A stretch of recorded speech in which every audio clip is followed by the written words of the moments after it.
You think you're in love. Schopenhauer would say you're in a prison, a beautiful one, decorated with desire, dreams, and dopamine, but a prison nonetheless. And the cruelest part? You built it yourself. From the moment we lock eyes with someone, from that electric spark to the late-night texts and the fluttering heartbeats, we believe we've found something pure, something real.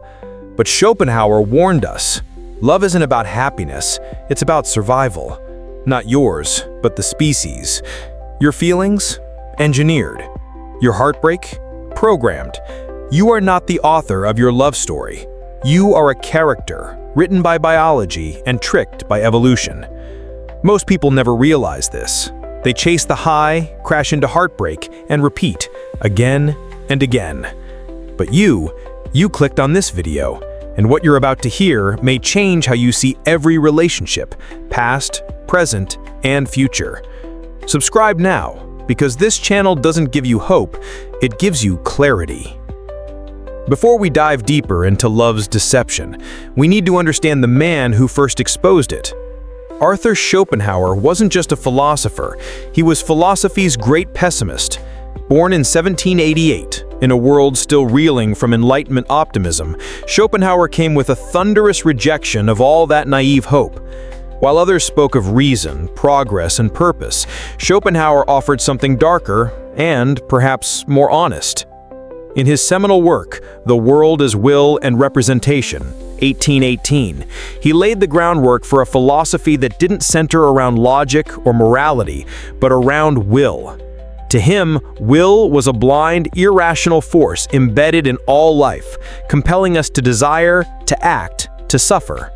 Every living thing is caught in its grip, especially humans, who are conscious enough to feel the pain, yet powerless to escape it. Schopenhauer argued that love isn't divine, romantic, or even noble.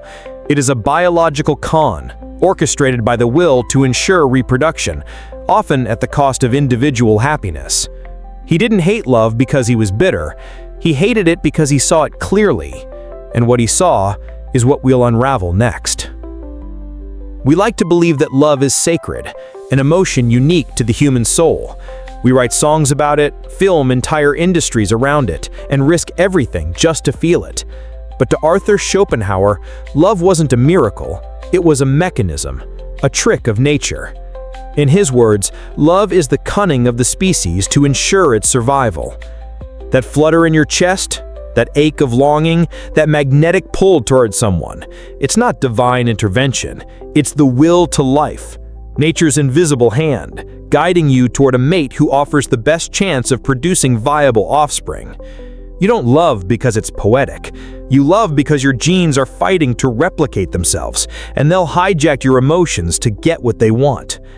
This is the great illusion.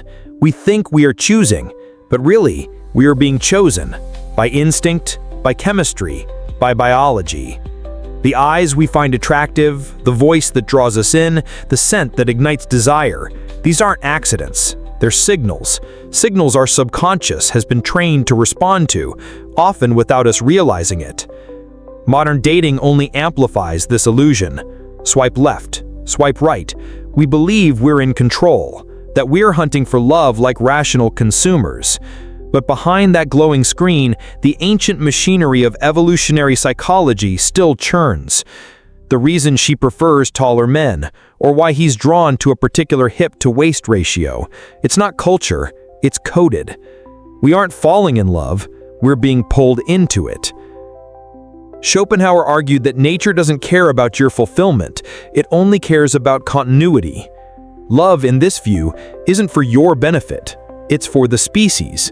And when reproduction is no longer a factor, when the mating has occurred, love fades, its purpose fulfilled, its spell broken.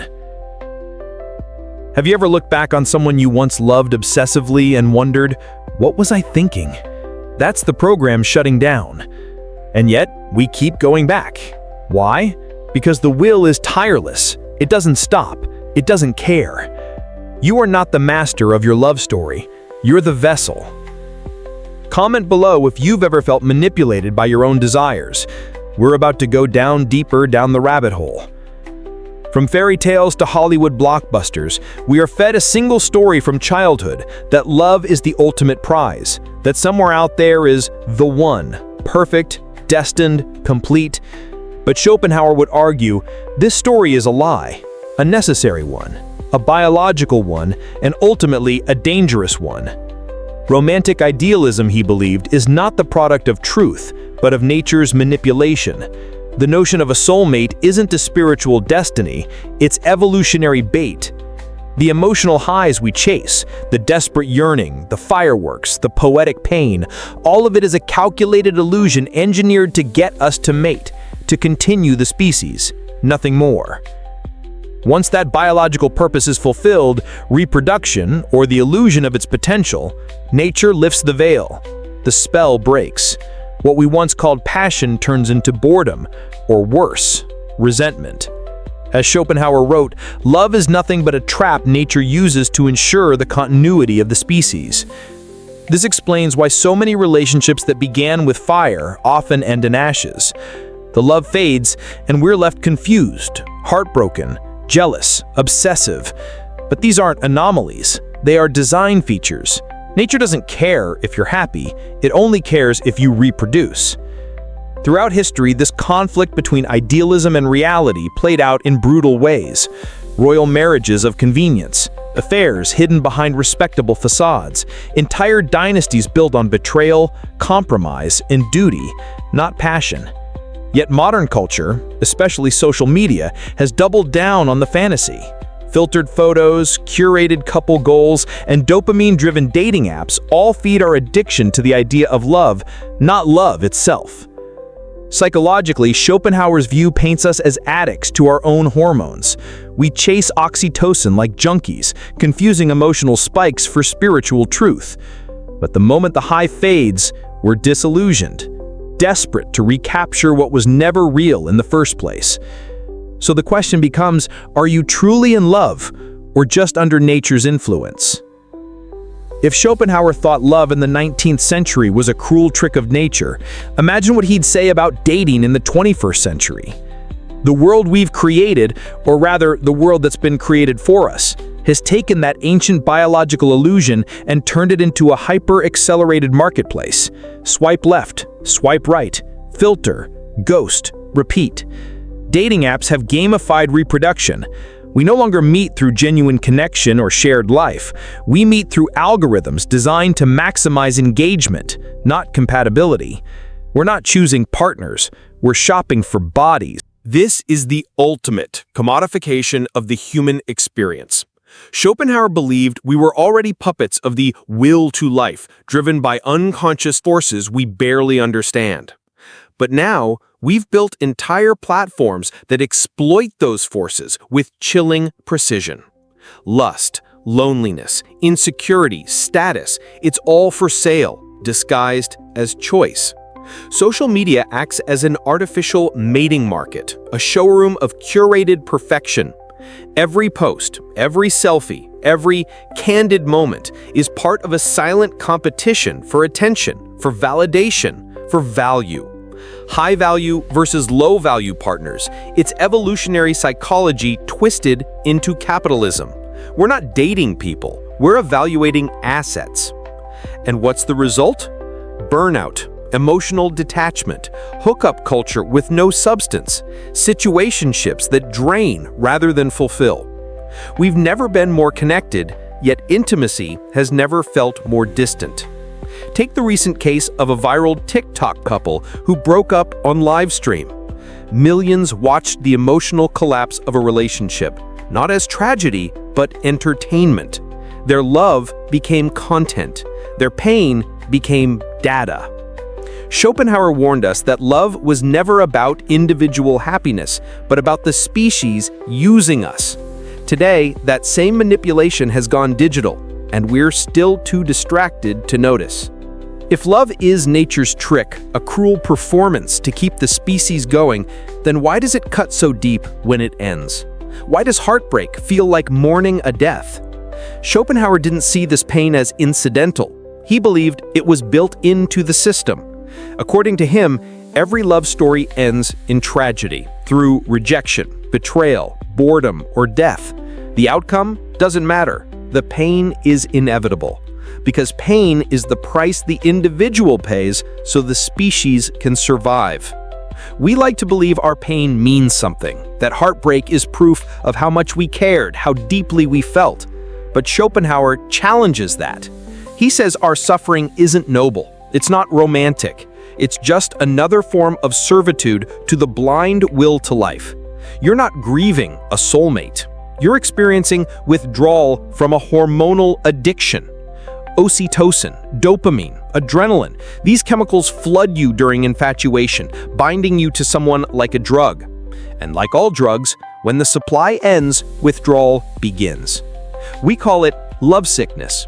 But what if that's not a metaphor?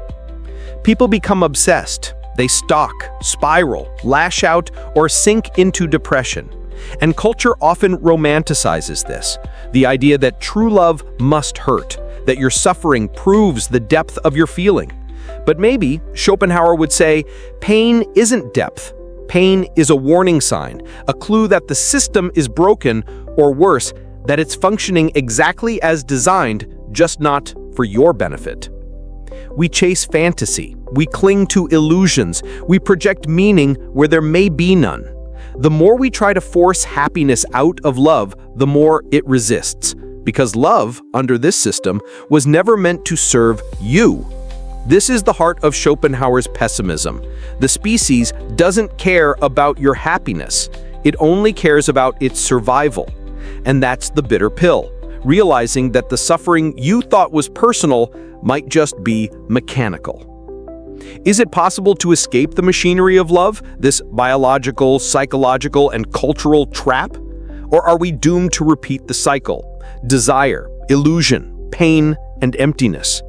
Schopenhauer believed escape was rare, but not impossible. He argued that true liberation comes only when we stop serving the will to life. That means rejecting the idea that your purpose is to fall in love, reproduce, and suffer quietly while pretending it's all meaningful. So what's the way out? Art, philosophy, asceticism. Schopenhauer saw these as tools, not of escape in the physical sense, but of transcendence. When you experience great art or profound thought, you step outside yourself. You witness something eternal, something not bound by your individual desires. In those moments, the will is silenced. You become an observer, not a servant. Mindfulness and awareness also play a role. By recognizing your own patterns, your urges, your projections, your emotional addictions, you create space between yourself and the illusion. You can begin to desire without being dominated by desire. It's not easy. The system is designed to pull you back in. Movies, music, social media, everything reinforces the narrative that love is the ultimate goal. But what if the goal isn't love, but clarity? Other thinkers, like the Stoics, echoed this resistance to desire. Eastern philosophies, especially Buddhism, recognize that craving leads to suffering. Schopenhauer, though steeped in Western thought, admired these traditions. They offered what he saw as rare paths to peace. So here's the challenge. Can you still feel deeply, but not be ruled by feeling? Can you see the beauty in love, but refuse to be enslaved by it? Can you walk through life awake while everyone else is dreaming? Because freedom doesn't mean you never love. It means you stop being fooled by what love pretends to be. So here we are, standing at the edge of everything you were taught to believe. From childhood, the idea of love is planted like a seed. We're told it's the ultimate goal, the final prize, the answer to loneliness, to emptiness, to everything. But Schopenhauer and the pain of our own experience whisper something else. Love isn't fake, but it's weaponized. It's used to sell you products, keep you compliant, make you chase endlessly. It keeps you hoping that someone will arrive to complete you, hoping that this time the fantasy will last. But what if the fantasy was designed not to be fulfilled, but to keep you moving, consuming, yearning? You were trained to think that without love, you're missing something. But maybe the missing piece isn't a person, it's perspective. Schopenhauer didn't want you to become cynical. He wanted you to become conscious. He wasn't anti-love, he was anti-illusion. And when you finally see through the lie, when you understand that your pain, your longing, your heartbreak are all side effects of a deeper design, something shifts. You stop begging for the high. You stop fearing the withdrawal. You stop chasing what doesn't feed you. Because the truth is this: you were taught to chase love like it's salvation. But what if the real salvation is freedom from the chase? That's the red pill no one talks about. Not bitterness, not isolation, but clarity. The clarity to love without illusion, to live without being hijacked, to finally see and finally choose. This isn't about giving up on love. It's about taking your power back from it. Because maybe the most radical act is to stop looking for someone to complete you. If you've made it this far, you're not just a viewer, you're a thinker, a rebel, someone brave enough to question what most people blindly follow. Subscribe if you're tired of being lied to by culture, by fairy tales, by Hollywood endings, by promises that never match reality. This channel isn't just about philosophy, it's about liberation, and every video is another step towards seeing the world as it really is. Share this video with someone who's still caught in the illusion, someone chasing a version of love that was never real. You might be the crack in their system, the beginning of their wake-up call.